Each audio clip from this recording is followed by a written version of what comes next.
Good morning बच्चों। बेटा कल हमने मूविंग कॉयल गैल्वेनोमीटर के प्रिंसिपल, कंस्ट्रक्शन, वर्किंग और मैथमेटिकल ट्रीटमेंट के बारे में बात की थी कि जब भी हम उस मूविंग कॉयल गैल्वेनोमीटर में करंट को फ्लो करते हैं तो उसमें जो रेक्टेंगुलर कॉयल जो मौजूद है उस पर दो इक्वल एंड अपोजिट फोर्सेस की वजह से एक टॉर्क लगेगा और उस टॉर्क की वैल्यू हमारी आई थी NIBA और थीटा 0 या अल्फा 90 डिग्री, जिसमें हमें टॉर्क क्या मिला था, मैक्सिमम मिला था। This is maximum torque. और हमने एज्यूम किया था कि suppose the value of this torque is से 10 न्यूटन मीटर। और इस टॉर्क से कॉइल जो है वो घूमना शुरू कर देगा। फिर जैसे जैसे उसमें मुड़ाव आते जाएंगे, किसमें, जो हमने फॉस्फोर ब्रॉन्ज स्ट्रिप जो हमने कंसिडर की थी, उसकी वजह से वहाँ पर एक रेस्टोरिंग टॉर्क प्रोड्यूस होगा।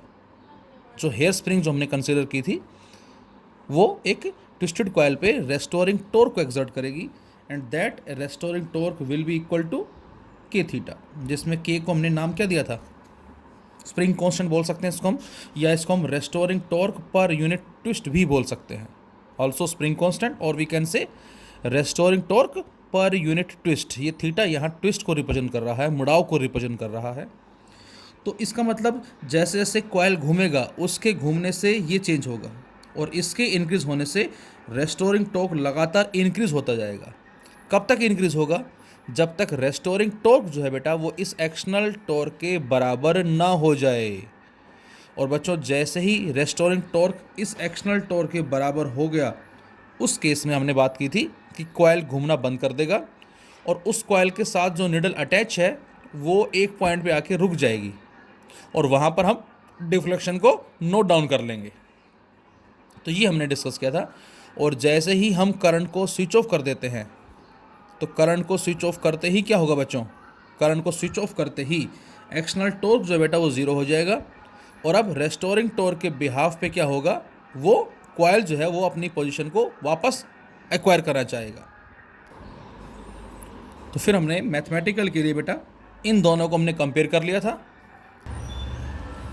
और हमें जो रिजल्ट मिला था वो आया था NIBA equal to K theta, then I equal to K theta upon NBA। और बच्चों इसको हमने नाम दिया था किसका, गैल्वेनोमीटर कांस्टेंट का। और इसको लिखा था बेटा हमने I equal to G theta और फिर हमने बात की थी कि I is directly proportional to theta. तो current flowing is proportional to deflection produce in the galvanometer. ये हमें रिजल्ट मिला था यहाँ से। तो I equal to G theta या I is proportional to theta. तो यहाँ तक हमने बात की थी। अब बच्चों इसी में हमारी जो टर्म्स आती हैं जिस पे अक्सर हमें एग्ज़ाम में न्यूमेरिकल्स मिल जाते हैं, current sensitivity, voltage sensitivity and how we can increase the sensitiveness of the galvanometer. तो आज हम जो बात करने वाले हैं वो current sensitivity as well as voltage sensitivity के बारे में बात करने वाले हैं। क्या मतलब पहले ज़रा समझते हैं। सपोज हमारे पास दो गैल्वेनोमीटर है बेटा, एक को हमने G1 का नाम दिया और एक को हमने G2 का नाम दिया। और हमने क्या किया, इसमें करंट फ्लो किया, सपोज कितना 5 मिली एम्पियर। और 5 मिली एम्पियर करंट फ्लो करने से इसने क्या दिया बेटा, इसने 1 डिग्री डिफ्लेक्शन दिया। जब हमने इस फर्स्ट गैल्वेनोमीटर में जिसको G1 का नाम दिया है, इसमें हमने करंट फ्लो किया 1 2 3 4 5 6 और जैसे ही 5 आया सपोज, तो 5 पे इसने क्या कर दिया, एक 1 डिग्री डिफ्लेक्शन को शो किया। 1 डिग्री का मतलब ये इसको बोलेंगे हम, जैसे इसमें पॉइंट्स बने होते हैं 1 2 3 4 5, तो इसने एक 1 डिग्री डिफ्लेक्शन को शो किया। अब हमने कोई दूसरा गैल्वेनोमीटर लिया बेटा और उस दूसरे गैल्वेनोमीटर में भी इसी तरह से देखा कि वहाँ पर 1 डिग्री डिफ्लेक्शन कब मिला। तो वहाँ बच्चों सपोज हमने मान लिया कि 1 मिली एम्पियर में ही उसने क्या कर दिया, 1 डिग्री डिफ्लेक्शन दे दिया। तो इसका मतलब क्या हुआ, ये जो 1 डिग्री डिफ्लेक्शन दे रहा है ये 5 मिली एम्पियर में दे रहा है और ये वाला जो है दूसरे वाला ये 1 डिग्री डिफ्लेक्शन दे रहा है लेकिन 1 मिली एम्पियर में। तो इसका मतलब साफ है कि इन दोनों में से ज़्यादा सेंसिटिव कौन है। तो आंसर है G2 जो है बेटा ये ज़्यादा सेंसिटिव होगा। क्यों सेंसिटिव होगा? क्योंकि as very small current able to deflect this, क्योंकि यहाँ पर 1 मिली एम्पियर ने इसको डिफ्लेक्ट करवा दिया, जबकि यहाँ पर 5 मिली एम्पियर इसको डिफ्लेक्ट करवा रहा है, और दोनों में डिफ्लेक्शन क्या है? सेम। जो डिफ्लेक्शन इसमें है वही डिफ्लेक्शन इसमें है, लेकिन यहाँ पर इसको डिफ्लेक्ट करवाने के लिए 5 मिली एम्पियर करंट देना पड़ा, जबकि यहाँ पर इसको डिफ्लेक्ट करवाने के लिए 1 मिली एम्पियर करंट से ही काम चल गया। फर्स्ट। सेकंड, अब हमने सेकंड एग्जांपल लिया और उसी तरह से मान लेते हैं 2 गैलोमीटर अलग अलग, इससे अलावा मान लेते हैं हम एक G1 और एक G2 है। हमने क्या किया? हमने सपोज करें किसी एक गैलोमीटर में करंट फ्लो किया 1 मिली एम्पियर, और इस बार हमने एज्यूम किया कि कोई जो दूसरा सेट है गैलोमीटर का, जिसको अब G3 या G4 नाम डाल दें, ऐसा करें, इसको G3 नाम डाल दो ताकि G4, ताकि कन्फ्यूजन ना हो, ये अलग है ये अलग है। और जैसे इस G3 में 1 मिली एम्पियर करंट गया तो क्या हुआ? तो इसने 10 डिग्री डिफ्लेक्शन को शो किया। पहले केस में तो बेटा दोनों में डिफ्लेक्शन हमने क्या लिया? 1 डिग्री इसमें 1 डिग्री इसमें, लेकिन इसने 1 मिली एम्पियर में ही डिफ्लेक्शन दिखा दिया, इसने 5 मिली एम्पियर में सेम डिफ्लेक्शन दिखाया जो दूसरे ने दिखाया है। तो इसके बिहाफ पे हमने आंसर दिया कि जो सेकंड वाला है ज़्यादा सेंसिटिव है, कम करंट ये इसको डिफ्लेक्ट करवाने के लिए सफिशेंट है। सेकंड केस में हमने G3 G4 दो और अलग अलग गैलोमीटर कंसिडर किए, और इस बार दोनों में सेम करंट फ्लो किया। सपोज यहाँ भी 1 मिली एम्पियर, यहाँ भी 1 मिली एम्पियर, लेकिन G3 में जो डिफ्लेक्शन आया वो 10 डिग्री का आया। 10 डिग्री का मतलब ये 0 1 2 3 4 5 6 7 8 9 10, तो इसका मतलब गैलोमीटर यहाँ से यहाँ पहुँच गया डिफ्लेक्शन के बेसिस पे। जो निडल है वो निडल उस गैलोमीटर में यहाँ से यहाँ पहुँच गई, किसमें? G3 में। और वही सेम मिली एम्पियर हमने दूसरे गैलोमीटर G4 में पास किया, तो वहाँ जो डिफ्लेक्शन 5, मतलब यदि G3 में डिफ्लेक्शन 10 है तो G4 में उसका आधा डिफ्लेक्शन मिला 5 डिग्री। तो इसका मतलब क्या होगा? इसका मतलब होगा बच्चों कि G3 जो होगा इज़ मोर सेंसिटिव। दोनों में सेम करंट है, लेकिन ये हमें ज़्यादा डिफ्लेक्शन दे रहा है। तो इन दोनों से हमें ये पता लगता है क्या, कि हम ये चाह रहे हैं कि डिफ्लेक्शन के लिए हमें कितना करंट फ्लो करना पड़ेगा। तो हमने यहाँ 1 मिली एम्पियर लिया, 1 डिग्री डिफ्लेक्शन मिला, जबकि दूसरे में उसी डिफ्लेक्शन को ऑब्जर्व करने के लिए हमें ज़्यादा करंट देना पड़ेगा। तो आंसर आया कि ये ज़्यादा सेंसिटिव है। सेकंड केस में बच्चों हमने क्या लिया बेटा? दोनों में सेम करंट फ्लो किया, लेकिन एक ने डिफ्लेक्शन ज़्यादा दिखाया, एक ने डिफ्लेक्शन कम दिखाया। सो G3 जो है ज़्यादा सेंसिटिव होगा। तो इसकी सेंसिटिवनेस के बारे में हमें पता कैसे लगेगा, which one is more sensitive? तो उसके लिए हमने एक टर्म जो है बेटा वो डिसाइड की है, जिसको बच्चों हम नाम देते हैं करंट सेंसिटिविटी का, and which is represented by IS।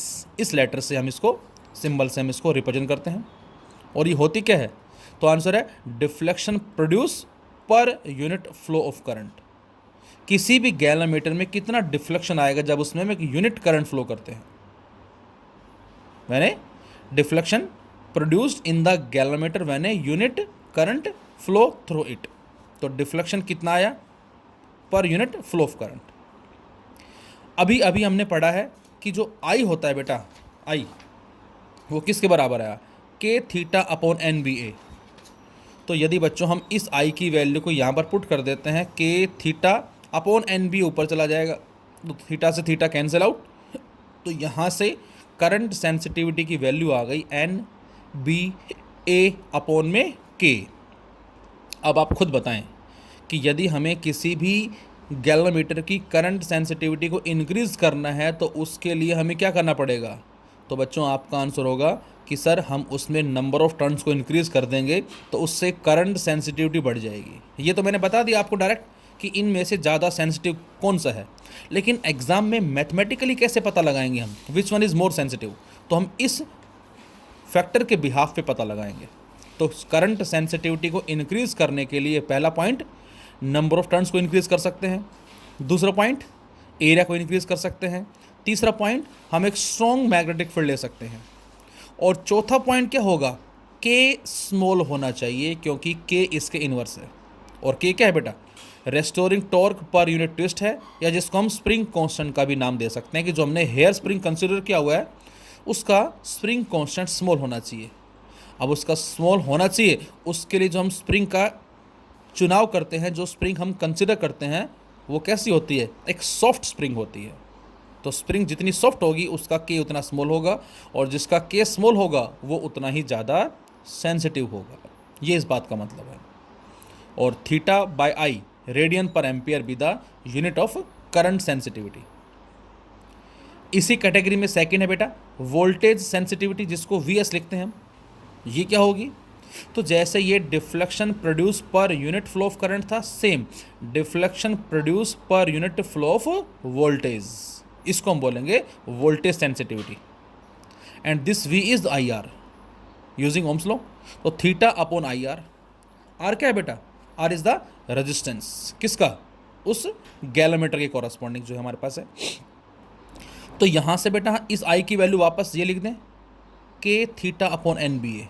तो जैसे ही मैं के थीटा अपॉन एन बी लिखता हूँ तो थीटा से थीटा कैंसिल आउट, तो यहाँ पर बच्चों वी एस की वैल्यू आती है एन बी ए अपॉन में के आर, और एन बी ए अपॉन के क्या बन गया, आई एस बन गया। तो यहाँ से ये सारा बन गया आई एस, यहाँ से यहाँ तक, और अपॉन में आर है, तो वी एस आ जाता है बेटा आई एस बाई आर। तो अब यहाँ से आपको साफ नज़र आ रहा है क्या, कि यदि आपसे कहा जाए कि वोल्टेज सेंसिटिविटी को इंक्रीज़ करना है तो उसके लिए हमें क्या करना पड़ेगा आर के साथ, तो आंसर है हमें उस आर की वैल्यू को डिक्रीज़ करना पड़ेगा, रेजिस्टेंस को डिक्रीज़ करना पड़ेगा। अब बात आती है, और दूसरा रीज़न, दूसरा ये बोलेंगे कि हमें करंट सेंसिटिविटी को इंक्रीज़ करना पड़ेगा। इसका मतलब जैसे इसको इंक्रीज़ करने के लिए हमने ये आंसर दिया, इसको इंक्रीज़ करने के लिए ये आंसर होगा। मतलब करंट सेंसिटिविटी को इंक्रीज़ करेंगे तो उससे वोल्टेज सेंसिटिविटी इंक्रीज़ होगी। अब बात आती है कि करंट सेंसिटिविटी इंक्रीज़ कैसे होगी, इन पैरामीटर से। लेकिन बच्चों वोल्टेज सेंसिटिविटी को इंक्रीज़ करने के लिए रेजिस्टेंस का डिक्रीज़ होना चाहिए। अब थोड़ा सा एक लॉजिकल पॉइंट यहाँ पर आ रहा है, थोड़ा ध्यान से सुनेंगे सभी। अभी अभी हमने पढ़ा है बेटा कि करंट सेंसिटिविटी को इंक्रीज़ करने के लिए हमें नंबर ऑफ टर्न्स को इंक्रीज़ करना पड़ेगा। बोलो, 1 टर्न, 2 टर्न, 3, 4, 5। लेकिन बच्चों जितना टर्न्स बढ़ेंगी उतना उसकी लेंथ इंक्रीज़ होगी, और यदि बच्चों लेंथ इंक्रीज़ हो गई तो रेजिस्टेंस भी इंक्रीज़ हो जाएगा। इसका मतलब क्या हुआ, एक तरफ तो हम नंबर ऑफ टर्न्स को इंक्रीज़ करके करंट सेंसिटिविटी को इंक्रीज़ कर रहे हैं ताकि वी एस भी इंक्रीज़ हो सके, लेकिन हमें रिजल्ट तो कुछ उल्टा ही मिल गया। ये तो इंक्रीज़ हो रही है लेकिन साथ साथ रेजिस्टेंस भी इंक्रीज़ हो रहा है बच्चों। क्यों हो रहा है, क्योंकि टर्न्स बढ़ाने से बेटा लेंथ इंक्रीज़ हो रही है, और लेंथ इंक्रीज़ होने से रेजिस्टेंस इंक्रीज़ हो रहा है। तो हमें इसके इफ़ेक्ट को कम करना है, रेजिस्टेंस को डिक्रीज़ करना है ताकि वी एस बढ़ सके। अब आप सोचें कि रेजिस्टेंस को डिक्रीज़ करने के लिए जो हम टर्न्स इंक्रीज़ कर रहे हैं उसमें जो वायर होंगे वो कैसी होनी चाहिए, थिक होनी चाहिए, थिकनेस ज़्यादा होनी चाहिए, ताकि थिकनेस ज़्यादा होने से एरिया ऑफ क्रॉस सेक्शन जो उनका वो इंक्रीज़ हो और रेजिस्टेंस डिक्रीज़ हो सके। तो इस तरह से हम आर को रिड्यूस कर सकते हैं। इसके अलावा कंडीशन फॉर सेंसिटिव गैलोमीटर। अब बेटा किसी भी गैलोमीटर को हमने सेंसिटिव का नाम कब दिया है, तो ये हमने जो पढ़ा है ये सारा, इस दोनों में ये ज़्यादा सेंसिटिव है, G3 G4 में G3 जो था बेटा वो ज़्यादा सेंसिटिव था। इसके अलावा यदि हम बात करें condition for sensitiveness of the galvanometer, a galvanometer is said to be very sensitive if it shows large deflection even a small current is passed through it. जब कभी भी गैलोमीटर में क्या दे, एक लार्ज डिफ्लेक्शन दे, even a small flow of current, कम से कम करंट में जो हमें ज़्यादा डिफ्लेक्शन देगा भाई हम बोलेंगे ये ज़्यादा सेंसिटिव है।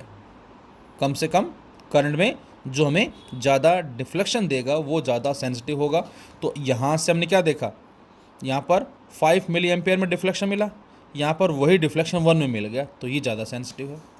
तो यहाँ जो बात आ रही है वो डिफ्लेक्शन की बात आ रही है, तो थीटा की बात आ रही है। और यहाँ से थीटा कितना आ जाएगा बेटा, यहाँ से बच्चों थीटा की वैल्यू क्या आ जाएगी, theta equal to N I B A upon में के, ये थीटा की वैल्यू आ गई, NIBA अपॉन में के। अब आप खुद बताएं डिफ्लेक्शन लार्ज होने के लिए हमें क्या करना पड़ेगा। So for a given value of I theta will be large if NBA upon में के इज़ लार्ज। तो ये हम बात कर चुके हैं। तो अब हम बोलेंगे कि यदि हमें गैलोमीटर की सेंसिटिवनेस को इंक्रीज़ करना है तो उसके लिए पहला पॉइंट होगा नंबर ऑफ टर्न्स को लार्ज करेंगे, but not a certain value. लेकिन एक लिमिट के बाद हम नंबर ऑफ टर्न्स को इंक्रीज़ नहीं करेंगे। क्यों?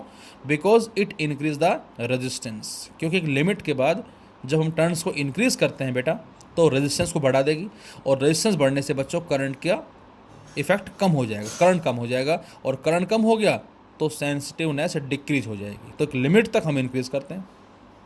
Second, by increasing magnetic field, field strength जो है हम ज़्यादा करके भी हम सेंसिटिवनेस को बढ़ा सकते हैं, और जिसकी रेंज बताई गई है approximate 0.4 Tesla, and using the concave shape magnets. इसके अलावा हम कह सकते हैं यदि हम एरिया को लार्ज कर दें तो उस केस में भी हम सेंसिटिवनेस को इंक्रीज कर सकते हैं, बट नॉट सो लार्ज, लेकिन इतना भी लार्ज ना कर दे जिससे इंस्ट्रूमेंट बिकम्स बल्कि। जो एरिया है हमारे पास वो बहुत ज़्यादा होने से एक हैवीपन आ जाएगा उसमें, बल्कि जो वर्ड हम यूज़ कर रहे हैं। और यहाँ से एक नया वर्ड हमें मिलता है जिसको हम इलेक्ट्रोमैग्नेटिक इंडक्शन में भी डिस्कस करेंगे। एक वर्ड भी आएगा हमारा वहाँ एडी करंट के अंदर, जिसको हम डेड बीट गैलोमीटर का नाम देंगे। तो डेड बीट जो वर्ड हम यूज़ करते हैं वो क्यों यूज़ करते हैं वो हम आगे स्टडी करेंगे। तो यहाँ से एक coil of large area swing about its equilibrium position for a longer time due to centre of mass. क्या मतलब इसका?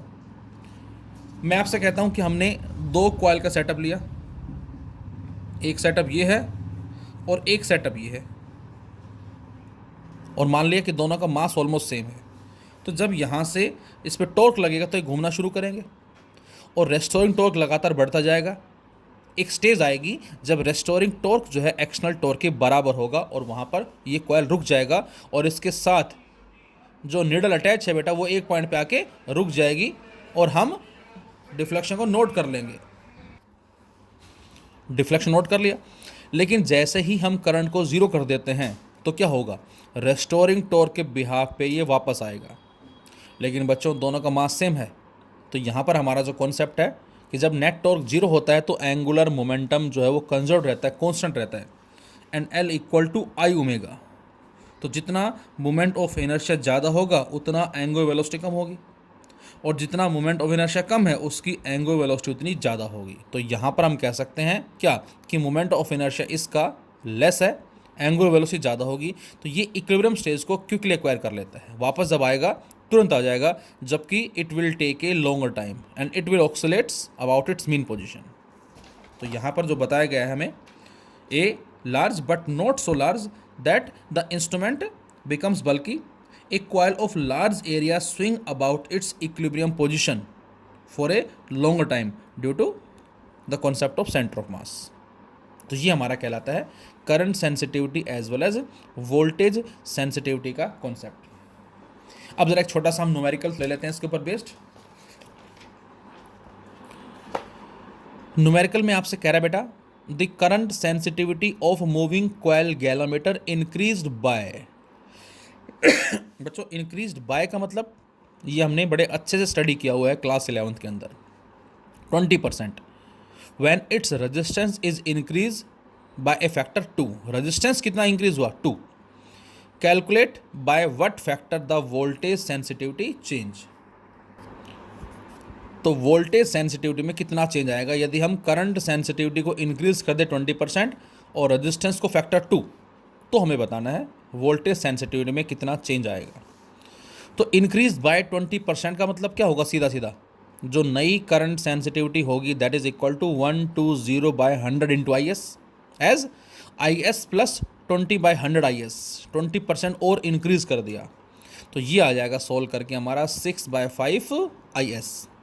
Resistance increase by a factor 2 factor increase हो गया, तो ये नया रजिस्टेंस, ये नई करंट सेंसिटिविटी। तो वोल्टेज सेंसिटिविटी क्या होती है? I S by R. तो वी एस डैश क्या होगा बेटा? I S dash by are.